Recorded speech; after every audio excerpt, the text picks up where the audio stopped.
കയറി ചെന്നപ്പോൾ എനിക്ക് സഹിക്കാൻ പറ്റാത്ത രീതിയിലായിരുന്നു അവരുടെ അവിടെ നടന്നുകൊണ്ടിരുന്നത്. അപ്പോൾ പെട്ടെന്ന് ഞാനത് കണ്ടിട്ട് അവർ പെട്ടെന്ന് മാറിയപ്പോൾ ഞാൻ ഓടിച്ചെന്ന് ആശിച്ചിയുടെ കാലിലാണ് പിടിച്ചത്. എന്നെ കാട്ടി 10 വയസ്സ് മൂത്ത സ്ത്രീ അത്.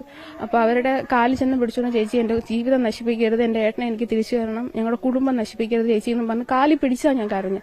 അപ്പോൾ കാല് തട്ടി എറിഞ്ഞിട്ട് പറഞ്ഞു. നമസ്കാരം. അങ്ങനെ 24 ന്യൂസിൽ ഇപ്പോൾ ഒരു വാർത്ത കണ്ടു, ഞെട്ടിക്കുന്ന ഒരു വാർത്ത കണ്ടു. ആ വാർത്ത ഇങ്ങനെയാണ്: ഭർത്താവായ എസ്ഐയും വനിതാ എസ്ഐയും തമ്മിലുള്ള അതിരുകടന്ന സൗഹൃദം വിലക്കിയതിന് മർദ്ദിച്ചു കൊന്നുകളയുമെന്നും ബന്ധുക്കളെ കള്ളക്കേസിൽ കൊടുക്കുമെന്നും ഭീഷണിപ്പെടുത്തി. 27-കാരിയുടെ പരാതിയിൽ ഭർത്താവായ എസ്ഐയെയും സുഹൃത്തായ വനിതാ എസ്ഐയും അടക്കം 4 പേർക്കെതിരെ കേസ്. ഇതാണ് സംഭവം. ചുരുക്കത്തിൽ പറഞ്ഞു കഴിഞ്ഞാൽ, ഈ പെൺകുട്ടിയുടെ പേര് അതിൽ പറയുന്നില്ല, ട്രിവാൻഡ്രത്താണെന്ന് മനസ്സിലായി. ഈ പെൺകുട്ടി കല്യാണം കഴിക്കുമ്പോൾ ഇവരുടെ പ്രേമവിവാഹമായിരുന്നു. ഈ പെൺകുട്ടി കല്യാണം കഴിക്കുമ്പോൾ ഈ പെൺകുട്ടിയുടെ ഭർത്താവ് അഭിഷേക് ആണെന്ന് തോന്നുന്നു പേര് കേട്ടോ, ഓർമ്മയില്ല. അഭിഷേക് എന്ത് ചെയ്യുന്നു? അഭിഷേക് കോൺസ്റ്റബിൾ ആയിരുന്നു. ഇപ്പോൾ വർക്കല സ്റ്റേഷനിൽ എന്തോ SI ആണ് ഈ പറയുന്ന അഭിഷേക്. അവരുടെ ബാച്ച്മേറ്റായ ഒരു ആശ എന്ന് പറയുന്ന, അതും SI ആണ്. ആശ എന്ന് പറയുന്ന ഒരു SIയുമായിട്ട് ഇവർക്ക് ഇതിൽ പറഞ്ഞിരിക്കുന്നു സൗഹൃദമെന്ന്, അതിര് കടന്ന സൗഹൃദമെന്ന്. അതല്ല, എന്താ നമുക്ക് പറയാം, അവിഹിതം എന്ന് തന്നെ പറയാം. അതായത് ഇവരുടെ ഭർത്താവായ അഭിഷേകും അവരുടെ ക്ലാസ്മേറ്റായ അല്ലെങ്കിൽ ബാച്ച്മേറ്റായ ആശ എന്ന് പറയുന്ന SIയുമായിട്ട് അവിഹിതം. അത് ഈ പെൺകുട്ടി കയ്യോടെ പൊക്കിയപ്പോൾ ഈ ആശ എന്ത് ചെയ്തു? ഈ ആശയും ഈ പറയുന്ന അഭിഷേകം കൂടി ചേർന്നുകൊണ്ട് ഇവളെ കൊന്നു കെട്ടിത്തൂക്കുമെന്ന് ഭീഷണി, സ്വന്തം കുടുംബത്തിൻ്റെ പേരിലേക്ക്, കുടുംബത്തിനെ കള്ളക്കേസിൽ കൊടുക്കുമെന്നും പരാതി. ഇതാണ് സംഭവം. അതിൻ്റെ വോയിസ് ഞാൻ ഇവിടെ ഇടയ്ക്ക് കൊടുക്കുന്നുണ്ട്. അപ്പോൾ സംഭവം ഇത്രയേ ഉള്ളൂ. ഈ ആശ എന്ന് പറഞ്ഞാൽ കല്യാണം കഴിഞ്ഞാൽ ഏതാണ്ട് 40 വയസ്സോളം പ്രായമുണ്ട്. ഈ ആശയ്ക്ക് ഭർത്താവുണ്ട്. ആശ പറഞ്ഞിരിക്കുന്നത് എങ്ങനെയാണ്? തൻ്റെ ഭർത്താവ് ഏതോ ഒരു കൊലക്കേസിൽ പ്രതിയാണ്. മിക്കവാറും ഭർത്താവ് എന്ത് ചെയ്യും? ഈ പറഞ്ഞതുപോലെ ഉള്ളയിലാവും.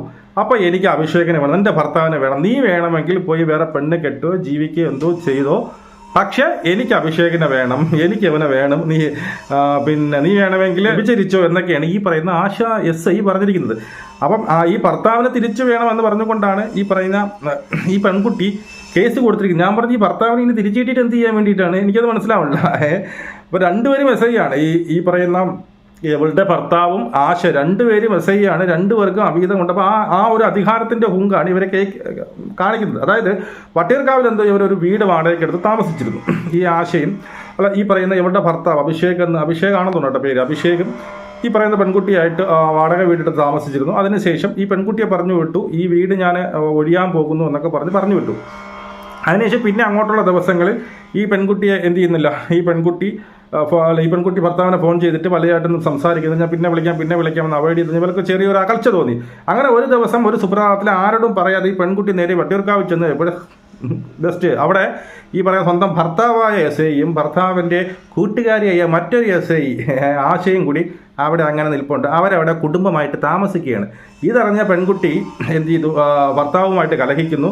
ഭർത്താവ് ഒരു തരം ഇത് വേറെ ഒന്നുമില്ല, എൻ്റെ കൂടെ വർക്ക് ചെയ്യുന്ന ആളാണ്, എൻ്റെ ബാച്ച്മേറ്റാണ്, പിന്നീട് എന്നൊക്കെ പറഞ്ഞുകൊണ്ട് എന്ത് ചെയ്യുന്നു? ഈ പെൺകുട്ടിയെ പറഞ്ഞയക്കുന്നു. ഈ പെൺകുട്ടിയെ പറഞ്ഞതിന് ശേഷം പെൺകുട്ടി വീണ്ടും വീട്ടിൽ പോയിട്ട് ഈ ഭർത്താവിൻ്റെ അമ്മയെടുത്ത് പറയുന്നു. ഭർത്താവിൻ്റെ അമ്മ പറഞ്ഞു എന്ന്, നീ പ്രശ്നമൊന്നും ഉണ്ടാക്കാൻ പോകണ്ട, വെള്ളം അടിക്കും എന്ന് നിനക്ക് നല്ല ഇടി തരും, അതുകൊണ്ട് നീ എന്ത് ചെയ്യരുത്, നീ ഇതൊന്നും ഒരു കാര്യമാക്കി എടുക്കണ്ട എന്നൊക്കെ. ഇത് 2022 നടന്ന സംഭവം എന്നാണ് പറയുന്നത്. അതിനുശേഷം ഇത് പലപ്പോഴായിട്ട് ഇതിങ്ങനെ ഓരോ സംശയങ്ങളിലൊക്കെ വരുന്നു. അതിനുശേഷം ഒരു ദിവസം ഒരു സുപ്രഭാതത്തിൽ ഇവളുടെ ഭർത്താവായ SI അഭിഷേക് എന്ത് ചെയ്യുന്നുണ്ട്? ഈ പറയുന്ന ആശ SI അവളെയും കൊട്ടി നേരെ ഇവളെ വീട്ടിലേക്ക് കയറി വരുമ്പോൾ അമ്മ പറഞ്ഞു, എന്തായാലും വന്നതല്ലേ, അവർക്ക് ഭക്ഷണം കൊടുക്കാമെന്ന് പറഞ്ഞാൽ ഭക്ഷണം എടുക്കാൻ പോയ സമയത്ത് നോക്കിയപ്പോഴും ഇവിടെ ഒന്നും കാണാനില്ല. നോക്കിയപ്പോൾ രണ്ടും കൂടി ബെഡ്റൂമിനകത്ത് അത് കണ്ടിട്ട് എനിക്ക് സഹിച്ചില്ല. ആ രീതിയിലാണ് ബെഡ്റൂമിനകത്തിരുന്നത്. അങ്ങനെ അവൾ അവിടെ ചെന്ന് SI ആശയുടെ കാല് പിടിക്കുന്നു. ആശ ചവിട്ടി എറിയുന്നു. പിന്നെ കൊങ്ങയെ പിടിച്ച് തൂക്കി നിർത്തുന്നു. നിന്നെ കൊന്ന് കെട്ടിത്തൂക്കുമെന്ന് ഭീഷണിപ്പെടുത്തി. എന്തോന്നാണ് ഇത് ഈ പറയുന്നത്? വിളരിക്കപ്പെട്ടുന്നു. അപ്പോൾ അങ്ങനെ ഭയങ്കര പ്രശ്നങ്ങളൊക്കെ ആയി. അതിനുശേഷം ഇവൾ അവിടെ നിന്ന് കരഞ്ഞുകൊണ്ട് ഇറങ്ങുന്നു. അതിനുശേഷം ഈ പറയുന്ന എന്താണ് വാട്സപ്പ് വഴിയും ഇൻസ്റ്റ വഴിയൊക്കെ ഇവളെ ഇങ്ങനെ ശല്യപ്പെടുത്തിക്കൊണ്ടിരിക്കുന്നു. വാട്സപ്പിൻ്റെ DP-യിലൊക്കെ ഇവളുടെ ഭർത്താവിനെ ഇവളുമായിട്ട് നിൽക്കുന്ന ഫോട്ടോസ്, ഇൻസ്റ്റയിൽ അങ്ങനെ ഹൈലൈറ്റ്സ്, അങ്ങനെ ഒന്നും വേണ്ട. ഇത് എന്തൊക്കെയാണ് ആവണമെന്ന് അറിഞ്ഞൂടാ. അപ്പോൾ എന്തായാലും ഞാൻ വോയിസ് നിങ്ങൾക്ക് ഇവിടെ കൊടുക്കാം. വോയിസ് കംപ്ലീറ്റ് നിങ്ങളൊന്ന് കേട്ട് നോക്കുക. അതുമല്ല ഈ പറയുന്ന പെൺകുട്ടിയുടെ എനിക്ക് പറയാനുള്ള ഒരേ ഒരു കേസേ ഉള്ളൂ. അവൻ ഈ സ്ത്രീധനമൊക്കെ വാങ്ങിച്ചാണ് കെട്ടിയെന്ന് പറഞ്ഞാൽ ആ സ്ത്രീധനമൊക്കെ തിരിച്ച് വാങ്ങിച്ചിട്ട് അവനെ വിട്ടിട്ട് വേറെ എൻ്റെ ഉയരും കൊണ്ട് പോകണേനും നല്ലത്. ഒരു കൊച്ചെന്തോ ഉണ്ടെന്ന് തോന്നുന്നു.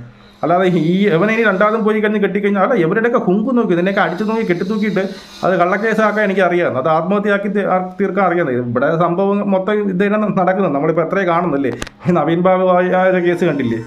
ഇതൊക്കെ ഇങ്ങനെയൊക്കെ തന്നെയാണ്. പണം ഉണ്ടെങ്കിൽ എന്ത് ചെയ്യും. അതുകൊണ്ട് ഈ പെൺകുട്ടിയുടെ എനിക്ക് പറയാനുള്ളത്, ഉള്ള ഉയരം കൊണ്ട് പോകുന്നുണ്ട് ഇവനെയൊക്കെ കെട്ടി അവൻ്റെയൊക്കെ കൂടെ നടന്നിട്ട് നിനക്ക് ഒരു കാലത്ത് ഒരു നന്മയും വരാൻ പോകുന്നില്ല. മനസ്സിലായി? എസ്ഐയൊക്കെ ശരിയൊക്കെ തന്നെയാണ്, ഒരു നന്മയും വരാൻ പോകുന്നില്ല എന്ന് മാത്രമേ കൂടെ. നിങ്ങളുടെ അഭിപ്രായങ്ങൾ ഈ വോയിസ് കേട്ടിട്ട് താഴെ കമൻറ്റ് ചെയ്യുക. നമുക്ക് വീണ്ടും കാണാം. എന്താണ് ഈ പരാതിയുമായി ബന്ധപ്പെട്ട് പറയാനുള്ളത്? അഭിഷേക് വർക്കല സ്റ്റേഷനിലെ SI ആണ്. ഞങ്ങളുടെ കല്യാണം കഴിഞ്ഞത് 2017 പ്രണയിച്ചായിരുന്നു ഞങ്ങളുടെ വിവാഹം കഴിക്കുന്നത്. അതുകൊണ്ട് തന്നെ അച്ഛനും അമ്മയും നിർബന്ധിച്ചിട്ട് നടത്തിയൊരു വിവാഹമായിരുന്നു. എൻ്റെ ഹസ്ബൻഡ് കല്യാണ സമയത്ത് കോൺസ്റ്റബിൾ ആയിരുന്നു. ഇപ്പോൾ അദ്ദേഹം വർക്കല സ്റ്റേഷനിലെ SI ആണ്. അദ്ദേഹത്തിന്റെ ഒരു ആശ എന്ന് പറയുന്ന SSBയിൽ വർക്ക് ചെയ്യുന്ന ആശയായിട്ടുള്ള ഒരു അവിഹിത ബന്ധത്തെ തുടർന്ന് ഇപ്പോൾ ഞങ്ങളുടെ ജീവിതം തകർന്ന് നിൽക്കുകയാണ്. എനിക്ക് ഒരു 6 വയസ്സുള്ള ഒരു കുഞ്ഞുണ്ട്, ഒരു പെൺകുഞ്ഞാണ്. ഇപ്പോൾ അതുമായിട്ട് ബന്ധപ്പെട്ടാണ് ഞാൻ സ്റ്റേഷനിൽ പോണത്. അതുമാത്രമല്ല, ഇപ്പോൾ ആശയുടെ ബന്ധത്തിൽ ഏട്ടൻ്റെ അച്ഛനും അമ്മയും അനിയനും ഒക്കെ ആ ബന്ധത്തിന് സപ്പോർട്ടാണ്. എനിക്ക് ആ വീട്ടിൽ നിൽക്കാൻ പറ്റുന്ന ഒരു സിറ്റുവേഷൻ അല്ല. അതുകൊണ്ട് മാത്രമല്ല, ഈ ആശയുടെ റിലേഷൻ അറിഞ്ഞതിന് ശേഷം എന്നേക്കാൾ നല്ലൊരു പെണ്ണിനെ കിട്ടുമെന്നും എനിക്ക് കല്യാണത്തിന് 100 പവനും കാറും കല്യാണത്തിന് മുന്നേ 5 ലക്ഷം രൂപ അവർക്ക് സ്ത്രീധനമായിട്ട് വേണമെന്ന് അവർ പറഞ്ഞതിനെ തുടർന്നിട്ടാണ് അച്ഛൻ ആ പൈസ അവർക്ക് കൊടുക്കുന്നത്. അവർക്ക് വേണമെന്ന് പറഞ്ഞാൽ അവരുടെ അയത്തിൽ എന്ന് പറയുന്ന സ്ഥലത്ത് ഇതുപോലെ കല്യാണ ചെലവിനായിട്ടുള്ള പൈസ നേരത്തെ കൊടുക്കുന്ന ഒരു ചടങ്ങുണ്ട്. അപ്പോൾ അതുകൊണ്ട് വേണം എന്ന് പറഞ്ഞിട്ട് ഞങ്ങളുടെ കയ്യിൽ നിന്ന് ആ പൈസ മേടിക്കാനുണ്ടായത്. അങ്ങനെ അത്രയും നല്ലോണം നടത്തിയിട്ടും എന്നേക്കാൾ നല്ലൊരു പെണ്ണിനെ ഇപ്പം കിട്ടും, അല്ലെങ്കിൽ SIക്ക് കിട്ടേണ്ടത് എന്നെ പോലൊരു പെണ്ണിനെ അല്ല എന്നായിരുന്നു അവർ പറഞ്ഞിട്ടിരുന്നത്. അതിന്റെ പേരിൽ, സ്ത്രീധനത്തിന്റെ പേരിൽ ഒരുപാട് എന്നെ അനിയനും അമ്മയും ഉപദ്രവിച്ചിട്ടുണ്ട്. ഫുഡ് പോലും തരാതെ ഫ്രിഡ്ജിലിരിക്കുന്ന ഫുഡ് എടുത്ത് ചൂടാക്കി കഴിക്കാൻ പോലും സമ്മതിക്കാൻ പറ്റാത്ത ഒരു സിറ്റുവേഷൻ ഉണ്ടായിരുന്നു എനിക്ക്. സ്ത്രീധനം ചോദിച്ചു വാങ്ങുകയായിരുന്നു. സ്ത്രീധനം ഇത് ചോദിച്ചിട്ടാണ്, അതായത് കല്യാണത്തിന് ലെറ്റർ പോലും അടിച്ച്, ഞങ്ങൾക്ക് അറിയത്തില്ലായിരുന്നു ഇങ്ങനെ ഒരു ചടങ്ങുണ്ടെന്നും കാര്യങ്ങളൊന്നും. അപ്പോൾ ലെറ്റർ അടിച്ചതിന് ശേഷമാണ് വന്നിട്ട് പറയുന്നത് ഞങ്ങളുടെ നാട്ടിൽ ഇതുപോലെ ഒരു ചടങ്ങുണ്ട്, 5 ലക്ഷം രൂപ വേണം എന്നും പറഞ്ഞിട്ട് ഏട്ടനായിട്ട് വന്ന് ചോദിച്ചു. ഏട്ടൻ്റെ കയ്യിൽ തന്നെയാണ് അച്ഛൻ അത് ലിക്വിഡ് ക്യാഷ് ആയിട്ട് കൊടുക്കുന്നത്. എത്ര രൂപ സ്ത്രീധനമായിട്ട് കൊടുത്തു? 5 ലക്ഷം രൂപയാണ് ചോദിച്ച് വാങ്ങിക്കൊണ്ട് പോകുന്നത്. അത് കഴിഞ്ഞിട്ട് അവർക്ക് സാധാരണക്കാരെ ഫാമിലിയാണ്, ഒന്നുമില്ല, വീടില്ല എന്നൊക്കെ പറഞ്ഞതിനെ തുടർന്ന് അച്ഛൻ പിന്നീട് എന്റെ സ്വർണ്ണത്തിനകത്ത് 25 പവൻ അവരെടുത്ത് വിറ്റിട്ടുണ്ടായിരുന്നു. ബാക്കി സ്വർണ്ണം ഇതുപോലെ വിറ്റ് പോകും എന്നുള്ളതുകൊണ്ട് ഞാൻ അച്ഛൻ്റെ അടുത്ത് പറഞ്ഞിട്ട് ബാക്കി സ്വർണ്ണം അച്ഛൻ വിറ്റ് ആ അക്കൗണ്ടിൽ, എന്റെ കോർപ്പറേറ്റീവ് ബാങ്കിന്റെ അക്കൗണ്ടിൽ ഇടുകയും അതിനകത്ത് നിന്നാണ് പിന്നെ അതെല്ലാം എടുത്ത് വിറ്റ് എന്റെ അച്ഛൻ എനിക്കും വീട് മേടിച്ചായിരുന്നു. അപ്പൊ വീട് മേടിക്കുന്ന സമയത്ത് പറഞ്ഞത് ഏട്ടന്റെ പേരിൽ കൂടെ എഴുതണം, അല്ലെങ്കിൽ ഞങ്ങൾ വരത്തില്ല എന്നായിരുന്നു. അങ്ങനെ ഏട്ടന്റെ പേരിൽ എഴുതി, എന്റെയും കൂടെ പേരിൽ എഴുതുമായിരുന്നു ഉണ്ടായത്. എത്ര നാൾ മുമ്പാണ് ഇത്തരം ഒരു സംശയം ഉണ്ടാകുന്നത് ഭർത്താവിനുമായി ബന്ധപ്പെട്ട്? ഈ പ്രണയിച്ച് വിവാഹം കഴിച്ചുകൊണ്ട് തന്നെ സംശയത്തിന്റെ രീതി എനിക്കില്ലായിരുന്നു. അവർ തമ്മിൽ ഫ്രണ്ട്ഷിപ്പ് ആയിരിക്കും, ബാച്ച്മേറ്റ്സ് അല്ലേ, അപ്പോൾ പ്രശ്നങ്ങളൊന്നും കാണത്തില്ല എന്ന് വിചാരിച്ചു. പക്ഷെ ഞങ്ങൾ വട്ടിയൂർക്കാവില് വർക്ക് ചെയ്തിരുന്ന സമയത്ത് എന്നെയും ഏട്ടന്റെ അച്ഛനെയും അമ്മയും അനിയനെയും കൂടെ വട്ടിയൂർക്കാവിന്റെ അടുത്തൊരു വീട് വാടകയ്ക്ക് എടുത്ത് ഞങ്ങൾ അങ്ങോട്ട് കൊണ്ടുപോയി. പെട്ടെന്നൊരു ദിവസം പറഞ്ഞു, പൊക്കോ സാരമില്ല, ഞങ്ങൾ വീട് വെക്കേറ്റ് ചെയ്യണം എന്ന് പറഞ്ഞിട്ട് വാടക കൊടുക്കാൻ പറ്റുന്നില്ലെന്ന് പറഞ്ഞിട്ട് ഞങ്ങൾ എല്ലാവരെയും കൊണ്ടാക്കി. പക്ഷെ ഏട്ടൻ വീട് വെക്കേറ്റ് ചെയ്തില്ലായിരുന്നു. അങ്ങനെ ഇരുന്നപ്പോൾ ഒരു ദിവസം ആറ്റിങ്ങിലായിരുന്നു അന്ന് ആശ SI വർക്ക് ചെയ്തിരുന്നത്. ആറ്റിങ്ങ വരെ വന്നിട്ട് തിരിച്ചു പോകുവാന്ന് പറഞ്ഞു. അങ്ങനെ ഞാൻ അമ്മയുടെ തോന്നുന്നു, അമ്മയുടെ ഇതുവരെ വന്നിട്ട് തിരിച്ചു പോവുക. അപ്പോൾ ആ സമയത്ത് എന്നെ വിളിക്കാൻ പറഞ്ഞിട്ട് കോൾ എടുക്കത്തില്ല, എത്ര വിളിച്ചില്ല. അങ്ങനെ കോൾ എടുത്തപ്പോൾ ഒരുപാട് സമയം ഞാനിങ്ങനെ റിപ്പീറ്റ് ചെയ്ത് വിളിച്ചപ്പോൾ കോൾ എടുത്തു. അപ്പോൾ ഈ ക്വാർട്ടേഴ്സിലായിരുന്നു എന്നുള്ള രീതി എനിക്ക് മനസ്സിലായി. അപ്പോൾ എൻ്റെ അടുത്ത് പറഞ്ഞു വന്നിട്ട്, അപ്പം സ്വാഭാവികമായിട്ടും അവിടം വരെ വന്നു പോകുമല്ലോ, അപ്പോൾ അപ്പോഴും ഡൗട്ട് ഉണ്ടായില്ല. ഇതുപോലെ വന്നിട്ട് തിരിച്ചു പോയ കാര്യം ഞാൻ അമ്മയുടെ അടുത്ത് പറഞ്ഞപ്പോൾ പറഞ്ഞു വന്നിട്ട് പോയാൽ മതി നീ എന്ന് പറഞ്ഞിട്ട് അമ്മാരത്തെ എൻ്റെ വീട്ടിലേക്ക് വിളിച്ചു വരുത്തി. പക്ഷെ പിന്നീട് ഇത് അങ്ങോട്ട് അകൽച്ച പോലെ എനിക്ക് ഫീൽ ചെയ്തത്. പെട്ടെന്ന് ഇത്രയും ക്ലോസ് ആയി ഇന്റിമേറ്റ് ആയിരുന്ന ഒരാളുടെ അടുത്ത് നിന്ന് ചെറിയ മാറ്റങ്ങൾ വരുമ്പോൾ നമുക്ക് ഫീൽ ചെയ്യത്തില്ല. അപ്പോൾ ഞാൻ ഇതുപോലെ വിളിക്കുന്നത് കുറവായി, ഞാൻ എപ്പോൾ വിളിച്ചാലും പിന്നെ ഞാൻ വിളിച്ചോളാം എന്ന് പറഞ്ഞങ്ങ് കട്ട് ചെയ്യുമോ. അങ്ങനെ വന്നപ്പോഴത്തേനും ഞാൻ കുഞ്ഞിനെ അമ്മാരത്തെ എന്റെ വീട്ടിൽ നിന്ന് ഞാൻ കുഞ്ഞിനെ വേളമ്മനൂരുള്ള അച്ഛന്റെ വീട്ടിൽ കൊണ്ടാക്കിയിട്ട് അവിടെ നിന്ന് അവരുടെ അടുത്ത് പറയാതെ ഞാൻ വട്ടിയൂർക്കാവിൽ പോയി. അത്രയും ദൂരം എന്നെ വിടത്തില്ലായിരുന്നു അവർ. എന്നിട്ട് ഞാൻ പറയാതെ ബസ്സിൽ പോയി ഞാൻ ഏട്ടന്റെ വീട്ടിൽ വാടക വീട്ടിലോട്ട്. അവിടെ ചെന്ന് എനിക്ക് അവരെ രണ്ടുപേരും കൂടെ ഒരുമിച്ചാണ് കണ്ടത്. ഞാൻ ഒരുമിച്ച് കണ്ടു മീൻസ് യൂണിഫോമിലല്ലായിരുന്നു, സിവിൽ ഡ്രസ്സിൽ. അതായത് ആ സ്ത്രീ അവിടെ താമസിക്കുന്നുണ്ട് എന്ന് തോന്നത്തക്ക രീതിയിലാണ് എനിക്ക് അവിടെ കാണാൻ പറ്റുക. അവിടെ വെച്ച് ഏട്ടനും ഞാനും തമ്മിൽ വഴക്കായി. നീ എന്തിനു വന്നു, ഞങ്ങളവിടെ കണ്ട കാര്യം പറയരുത്, ഇത് എന്റെ കൂടെ വർക്ക് ചെയ്യുന്നതാണ്, ആശയാണ് എന്നുള്ള രീതിയിൽ പറഞ്ഞു. പക്ഷെ അന്ന് ആശ ഒന്നും സംസാരിച്ചില്ല. ആശ വേറെ പെട്ടെന്ന് എന്നെ കണ്ട ഷോക്കിലായിരിക്കണം, ഒന്നും സംസാരിക്കുക ഒന്നും ഉണ്ടായിരുന്നില്ല. അതിനുശേഷം ഞാൻ തിരിച്ച് ഏട്ടന്റെ അമ്മയടുത്താണ് വരുന്നത്. ഏട്ടന്റെ അമ്മയടുത്ത് വന്നിട്ട് കാര്യം പറഞ്ഞു. അമ്മ ഞാൻ അവിടെ വെച്ച് വരെ കണ്ടു എന്ന് പറഞ്ഞിട്ട് അമ്മ എന്റെ അടുത്ത് പറയുന്ന, മോളെ ഇത് നീ ആരടുത്തും പറയരുത്, അവൻ കുടിക്കും ഒരുപാട്, ഇപ്പൊ കുടിച്ചിട്ട് വന്നിട്ട് നിന്നെ ഉപദ്രവിക്കും, അതുകൊണ്ട് നീ ഇത് ആരടുത്തും പറയാൻ നിൽക്കരുത് എന്ന് പറഞ്ഞിട്ട് എന്നെ വിലക്കുമായിരുന്നു. പിന്നെ മോള് പോയി കുഞ്ഞിനെ എടുത്തോണ്ട് വന്നു പറഞ്ഞു, എന്റെ വീട്ടിലാണല്ലോ. അപ്പൊ അവിടെ നിന്ന് ഞാൻ പോയി കുഞ്ഞിനെ എടുത്ത് ഇവിടെ കൊണ്ടുവന്നു. പിന്നീട് അങ്ങോട്ടും ഞാൻ അറിഞ്ഞാലും അവർക്ക് പ്രശ്നമൊന്നും ഉണ്ടായിരുന്നില്ല. ഞാൻ ഈ ആശയായിട്ട് റിലേഷനിലാണെന്നുള്ളത് അറിഞ്ഞാലും അവർക്ക് പ്രശ്നം ഉണ്ടായിരുന്നില്ല. പക്ഷെ ആ ഇടയ്ക്ക് തന്നെ എനിക്ക് തോന്നിയതാണ്, അന്ന് സംശയമായിരുന്നു, എനിക്ക് സംശയം മാത്രമാണെന്ന് തോന്നിപ്പിക്കാത്ത രീതിയിൽ ആശയം കൂട്ടിയേട്ടൻ വീട്ടിൽ വന്നു. വീട്ടിൽ വന്നിട്ട് പെട്ടെന്ന് ഇങ്ങനെ ഇത്രയും വിഷയങ്ങളായിട്ടും ഒരാളെ കൊണ്ട് വരുന്നു എന്നുണ്ടെങ്കിൽ ആ ഒരു ഷോക്കിൽ ഞാനിങ്ങനെ ഒന്നും ചെയ്യാൻ വയ്യാതെ നിൽക്കുകയായിരുന്നു. അങ്ങനെ അമ്മ വന്നിട്ട് പറഞ്ഞു, വീട്ടിൽ വന്നതല്ലേ, കയറി വന്നു പറഞ്ഞ് അവരെ വിളിച്ചുകൊണ്ട് പോയി. എന്നിട്ട് എന്റെ അടുത്ത് പറഞ്ഞു, ഫുഡ് ചൂടാക്ക്, വൈകുന്നേരം വന്നേ, ഫുഡ് എടുത്ത് വെക്കണം, ചൂടാക്ക്, എടുത്ത് കൊടുക്കാൻ പറഞ്ഞു. അങ്ങനെ ഞാൻ പോയി ഫുഡ് ചൂടാക്കി വന്നപ്പോൾ അവരെ കണ്ടില്ല. അപ്പം ഡൈനിങ് റൂമിൽ നിന്ന് ബെഡ്റൂം കാണാൻ പറ്റും. അത് നോക്കിയപ്പോൾ അവർ രണ്ടും അതിനകത്തുണ്ട്. ഒരു ഉള്ള രീതിയിലാണ് ഫീൽ ചെയ്തത്. കയറി ചെന്നപ്പോൾ എനിക്ക് സഹിക്കാൻ പറ്റാത്ത രീതിയിലായിരുന്നു അവരുടെ അവിടെ നടന്നുകൊണ്ടിരുന്നത്. അപ്പോൾ പെട്ടെന്ന് ഞാനത് കണ്ടിട്ട് അവർ പെട്ടെന്ന് മാറിയപ്പോൾ ഞാൻ ഓടിച്ചെന്ന് ആശിച്ചിയുടെ കാലിലാണ് പിടിച്ചത്. എന്നെ കാട്ടി 10 വയസ്സ് മൂത്ത സ്ത്രീ അത്. അപ്പൊ അവരുടെ കാലിൽ ചെന്ന് പിടിച്ചോണ്ട്, ചേച്ചി എന്റെ ജീവിതം നശിപ്പിക്കരുത്, എന്റെ ഏട്ടനെ എനിക്ക് തിരിച്ചു തരണം, ഞങ്ങളുടെ കുടുംബം നശിപ്പിക്കരുത് ചേച്ചി എന്ന് പറഞ്ഞ് കാലിൽ പിടിച്ചാ ഞാൻ കരഞ്ഞു. അപ്പൊ കാല് തട്ടി എറിഞ്ഞിട്ട് പറഞ്ഞു, കാലിലങ്ങനെ എന്നെ തട്ടി തറയിലോട്ടായിട്ടെ. എന്നിട്ട് ഞാൻ പെട്ടെന്ന് ഒരു പരിഹസിച്ച് ചിരിക്കുമായിരുന്നു. നീ എന്തോ ചെയ്യാൻ പറ്റൂ എന്നുള്ള മട്ടിൽ എന്നെ നോക്കി പരിഹസിക്കുമായിരുന്നു. അങ്ങനെ ഞാൻ പറഞ്ഞു, എനിക്ക് അച്ഛൻ്റെ അടുത്ത് പറയണം ഈ കാര്യം, വേറെ ആരുടെ പറഞ്ഞാൽ എന്നെ അംഗീകരിക്കത്തില്ല, ഇത് ഇങ്ങനെ ഒരു സംഭവം നടന്നിട്ടില്ലെന്നായിരിക്കും പറയുക. അപ്പൊ ഞാൻ പറഞ്ഞു അച്ഛൻ്റെ അടുത്ത് പറയണമെന്ന് പറഞ്ഞു. ഞാൻ ഫോൺ എടുക്കാൻ പോയപ്പോൾ എന്നെ അവിടെ തടഞ്ഞു നിർത്തുമായിരുന്നു ആശ അവിടെ തടഞ്ഞു നിർത്തി എന്റെ കയ്യിൽ ഇറുക്കി പിടിച്ചിട്ട് പറഞ്ഞു, നീ പറയൂടെന്ന് ചോദിച്ചു. എന്നിട്ട് അതിനുശേഷം എന്റെ കഴുത്തിനെ പിടിച്ച് ഭിത്തിയിൽ ചേർത്ത് നിർത്തി പൊക്കി തന്നെ, നല്ല ഹൈറ്റ് ഉണ്ട് ആശിക്ക്, അങ്ങനെ ചേർത്ത് നിർത്തിയിട്ട് എന്റെ കവളത്തടിച്ചിട്ട് പറഞ്ഞു, നിന്നെ കൊന്നുകളയും, നീ ഇതാരടുത്തേലും പറഞ്ഞാൽ നിന്നെ കൊന്ന് കെട്ടിത്തൂക്കുമെന്ന് പറഞ്ഞു. കൊന്ന് കെട്ടിത്തൂക്കി അത് ആത്മഹത്യയാക്കാൻ ഞങ്ങൾക്കറിയാം. എന്റെ ഭർത്താവ് ഇതുപോലെ ഒരു കേസിൽ എന്തോ കൊലക്കേസിൽ അകത്ത് പോകാൻ ചാൻസ് ഉള്ള വ്യക്തിയാണ്. അതുകൊണ്ട് അങ്ങനെ പോയി കഴിഞ്ഞാൽ എനിക്ക് അഭിഷേകിനെ വേണം, ഞാൻ വേണമെങ്കിൽ വേറെ കല്യാണം കഴിച്ചോ അല്ലെങ്കിൽ വല്ല വേശ്യാവൃത്തിക്കും പോയി ജീവിക്കാൻ വയ്യെങ്കിൽ അങ്ങനെ ജീവിച്ചോ എന്ന് പറഞ്ഞു. അതും കേട്ട് സഹിക്കാൻ വയ്യാതെ എനിക്ക് കഴുത്തെല്ലാം ഇറുവിയിട്ട് അവരുടെ ഡിപ്പാർട്ട്മെന്റ് സ്വാധീനം ഉപയോഗിക്കുമെന്ന് പറഞ്ഞാൽ എവിടെ പോയി ഞാൻ പരാതി കൊടുത്താലും അതെല്ലാം അവരുടെ ബാച്ച് മേറ്റ്സിന്റെ അടുത്തായിരിക്കും ഇരിക്കുക, അവരുടെ ബാച്ച് മേറ്റ്സ് ആയിരിക്കും. അതുകൊണ്ട് അവരുടെ അടുത്ത് പറയാൻ പറ്റത്തില്ല, അതുകൊണ്ട് എന്നെ കൊന്നുകളയെന്നാ പറഞ്ഞു. എന്നിട്ട് അവരുടെ ഞാൻ ശക്തി എടുത്ത് ആശയെ തള്ളി മാറ്റി. എന്നിട്ട് എന്റെ അടുത്ത് ഒരു വക പുറത്ത് പറയരുതെന്ന് പറഞ്ഞു.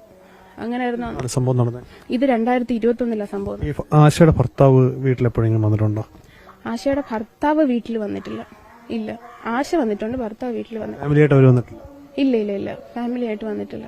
ഇല്ല, അതായത് നിങ്ങൾ അറിഞ്ഞ് നിങ്ങളുടെ വീട്ടിൽ വന്നിട്ടില്ല? ഞാൻ ഉള്ളപ്പോ വന്നിട്ടില്ല, അല്ലാതെ വന്നിട്ടുണ്ടാവുമെന്ന് എനിക്ക് അറിയത്തില്ല. അങ്ങനെ വീട്ടിൽ വന്നിട്ടില്ല.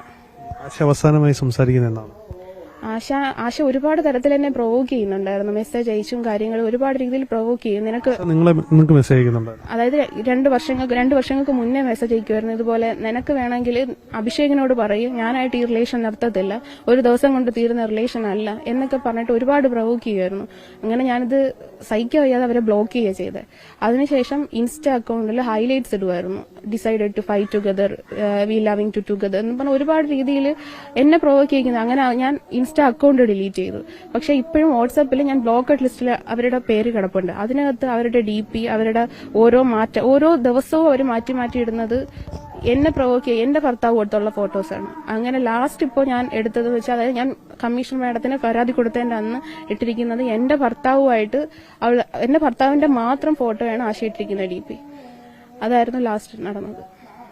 എപ്പോഴെങ്കിലും അഭിഷേകിന്റെ കുടുംബം ഇതിനെ സപ്പോർട്ട് ചെയ്യുന്നുണ്ടായിരുന്നു? എല്ലാ തരത്തിലും സപ്പോർട്ട് ചെയ്യുന്നുണ്ടായിരുന്നു. ഞാൻ അമ്മയടുത്ത് തന്നെ ചോദിച്ചിട്ടുണ്ട്, അമ്മ ഇത് ഇങ്ങനെ ചെയ്യരുത്, അവരുടെ അടുത്തൊരു കേസ് വന്നാൽ അവരെങ്ങനെ ഇതിനെ ഹാൻഡിൽ ചെയ്യും, ഏട്ടനെ പറഞ്ഞ് മനസ്സിലാക്കണം. ഞാൻ പറയുന്നത് ഞങ്ങൾ തമ്മിൽ കമ്മ്യൂണിക്കേഷൻ ഇല്ല. ആശയായിട്ട് നിൽക്കുന്ന ഫോട്ടോസൊക്കെ കണ്ടില്ലേ, ആ ഫോട്ടോസ് പോലും ഞങ്ങളുമായിട്ട് എന്റെ കൂടെ നിന്ന് എടുത്തിട്ടില്ല. ഞാൻ അതിന് കെഞ്ചി പറഞ്ഞിട്ടുണ്ട്, ഏട്ടാ എന്റെ കൂടെ നിന്നൊരു ഫോട്ടോ എടുക്കും. ഞാനുമായിട്ട് ഒരു ഫോട്ടോസും എടുക്കാൻ ഇഷ്ടമല്ല ഏട്ടന്. എന്ന് വെച്ചാൽ അങ്ങനെ എടുത്ത് ഞാൻ പോസ്റ്റ് ചെയ്താൽ അത് ആശ കാണും. അത് പേടിച്ചിട്ട് എന്റെ കൂടെ നിന്നൊരു ഫോട്ടോ എടുക്കത്തില്ല, കുഞ്ഞുമായിട്ട് എടുക്കത്തില്ല. പോലീസിന് പരാതി കൊടുക്കാൻ പരവൂർ സ്റ്റേഷൻ ചെന്ന സമയത്ത് ആദ്യഘട്ടത്തിൽ പോലീസ് പരാതി മൊഴിയെടുക്കാൻ അനുവദിച്ചില്ല അല്ലെ?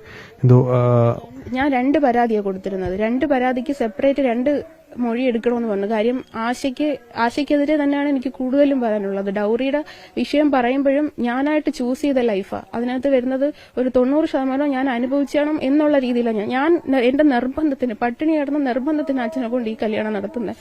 അപ്പൊ ആ ഒരു ഇതിൽ ഞാൻ അതെന്ത് സഹിക്കാൻ തയ്യാറായിരുന്നു. പക്ഷെ മറ്റൊരു പെണ്ണിനെ കൂടെ ഞാൻ സഹിക്കണം, എന്റെ ഭർത്താവിന് വേണ്ടി ഞാൻ അനുവദിച്ചു കൊടുക്കണം എന്നുള്ളത് എനിക്ക് സഹിക്കാൻ പറ്റുന്നതായിരുന്നില്ല. പക്ഷെ അതിനേക്കാൾ ഉപരി എന്റെ വീട്ടിൽ വന്ന് എന്നെ കൊല്ലാൻ ശ്രമിക്കുക, എന്റെ കഴുത്തിന് ഞെക്കിപ്പിടിച്ച് എന്നെ ഇല്ലാതാക്കാനാണ് ശ്രമിക്കുന്നത്. എന്റെ മോളെ ഇല്ലാതാക്കും, എന്റെ അച്ഛനെയും അനിയത്തെയും കള്ളക്കേസിൽ കൊടുക്കുമെന്നാണ് പറഞ്ഞിരിക്കുന്നത്. അപ്പൊ അതിനകത്ത് എനിക്ക് നീതി വേണം. അഭിഷേകിനെ സ്നേഹിച്ചാണ് കല്യാണം കഴിക്കുന്നത്. എനിക്ക് 15 വയസ്സുള്ളപ്പോഴാണ് ഞാൻ ആദ്യമായിട്ട് കാണുന്നത്.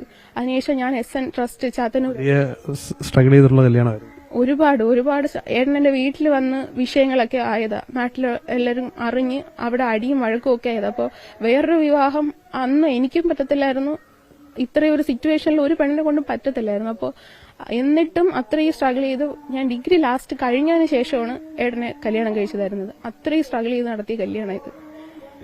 ഏതെങ്കിലും ഉദ്യോഗസ്ഥർ ഇവരെ സഹായിക്കുന്നതായി തോന്നിയിട്ടുണ്ട്?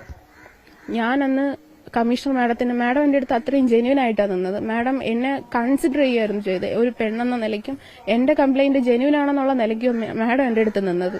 അത്രയും കംപ്ലൈന്റ് ജെന്യൂൻ ആയിട്ട് നിന്നിട്ടും ഞാൻ അവിടെ കൊടുത്ത മൊഴി മുതിർന്ന ഉദ്യോഗസ്ഥർ, അതായത് കമ്മീഷണർ മാഡം അല്ല, DYSP പോലുള്ള മുതിർന്ന ഉദ്യോഗസ്ഥർ മുഖേന അന്ന് തന്നെ അല്ലെങ്കിൽ 2 ദിവസത്തിനകം ഞാൻ കൊടുത്ത മൊഴി അവർക്ക് ആശയുടെ കയ്യിൽ എത്തുകയുണ്ടായത്. അപ്പോൾ ഇതിൽ എന്ത് നീതിയാണ് എനിക്ക് കിട്ടുന്നതെന്ന് എനിക്ക് അറിയത്തില്ല. ഞാൻ ഇനിയും മാഡത്തെ കാണും. മാഡത്തിന് മാത്രമേ എന്നെ രക്ഷിക്കാനും പറ്റത്തുള്ളൂ. ഞാൻ അത്രയും കരഞ്ഞ മാഡത്തിന്റെ അടുത്ത് കാര്യം പറഞ്ഞു. എനിക്ക് വേറെ വഴിയില്ല. ഇവരുടെ ബാച്ചിലായാലും അല്ലെങ്കിൽ ഞാൻ ഏത് സ്റ്റേഷനിൽ പോയി പറഞ്ഞാലും സ്വാധീനം ഉപയോഗിച്ച ആശ അത് ഇല്ലാതാക്കും. ആശ മാത്രമല്ല, അവർ രണ്ടുപേരും ആശ അഭിഷേകം കൂടെ ചേർന്ന് ആ സ്വാധീനം ഉപയോഗിച്ച് ഇല്ലാതാക്കും തന്നെ. എന്റെ പരാതി ഈ പറഞ്ഞ പോലെ സെക്ഷൻസ് ഇട്ടിരിക്കുന്നതും എല്ലാം വെറും നിസ്സാരമായിട്ടുള്ള രീതിയിൽ അത് പോയിരിക്കുന്നത്. അതിന് എന്താണ് എനിക്ക് കിട്ടുന്ന നീതി എന്ന് എനിക്ക് അറിയില്ല. സ്റ്റേഷനിൽ സമയത്ത് അനുകൂലമായൊരു സമീപനമായിരുന്നു. എനിക്ക് സംശയം തോന്നിക്കത്തക്ക രീതിയിൽ ഞാൻ എന്റെ അനുഭവങ്ങൾ അവിടെ പറഞ്ഞത്. ഞാൻ എന്റെ മൊഴിയെടുക്കാൻ നിന്ന ആളായാലും എല്ലാവരും എനിക്ക് ജെന്യൂനായിട്ടുള്ള രീതിയിൽ എനിക്ക് സംസാരിക്കാൻ പറ്റി, എല്ലാവരുടെ അടുത്ത് സംസാരിക്കാൻ പറ്റി. പക്ഷെ അവർ ഞാൻ കൊടുത്ത മൊഴിയിൽ ഇട്ടിരിക്കുന്ന FIR ഇട്ടിരിക്കുന്ന സെക്ഷൻസിൽ ഞാൻ സാറ്റിസ്ഫൈഡ് അല്ല. പറഞ്ഞ കാര്യങ്ങൾ അതേപോലെ തന്നെ സെക്ഷൻസിലേക്ക് വരുന്നില്ല. ഞാൻ പറഞ്ഞ തരത്തിലല്ല, ഞാൻ പറഞ്ഞ ഒരു ഗ്രാവിറ്റി ആ സെക്ഷനിൽ വന്നിട്ടില്ല. ഡൗറി ആക്ട് ഒന്നും അതിനകത്തില്ല. ഡൗറി ആക്ട് ഒന്നും വന്നിട്ടില്ല. ഞാൻ അനുഭവിച്ചത് പണം ഈ ഡൗറി തിരിച്ചു തരാമെന്ന് പറയുന്നുണ്ട്. ഡൗറി എന്ന് പറയുമ്പോൾ അത് തിരിച്ചു തരാമെന്ന് പറയാൻ പറയുന്നുണ്ടോ? കോംപ്രമൈസിന്റെ ഭാഗമായി സംസാരിക്കുന്നുണ്ടോ? കോംപ്രമൈസിന്റെ ഭാഗമായിട്ട് വക്കീല് പറഞ്ഞിട്ടുണ്ടായിരുന്നു. അതായത് തരാമെന്ന് പറയുന്ന സാധനങ്ങളെല്ലാം എന്റെ പേരിൽ തന്നെ ഉള്ളതാണ്. അതിനകത്ത് എന്താണ് തിരിച്ചു തരുന്നത്? എന്നിട്ട് അവർക്ക് വീണ്ടും ഒരു പ്രശ്നത്തിന് പോവാതിരിക്കാൻ വേണ്ടിയിട്ടാണ് അച്ഛൻ അതിനകത്തൊന്നും ചെയ്യാത്തത്, ഒന്നും ഇടപെടാതിരിക്കുന്നത്.